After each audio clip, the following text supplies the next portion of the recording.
We're making Kylie Jenner's viral ramen hack. Let's make Kylie Jenner's ramen. I like her in a way. I don't think I have that jet engine, so I'm gonna use my normal stove. I really don't have the wok, so I'm using this one.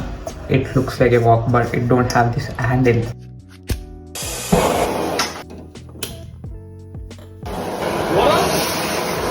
The byproduct of two hydrogen atoms threesomed with oxygen. Noodles and the broken. Don't waste anything. Now the noodles are almost cooked, strain off half the water. Let them cook until they cook. 2 eggs. Adding a single egg.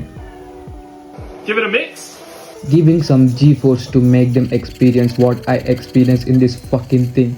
Add butter. Now add your seasoning packet. Adding my seasoning packet.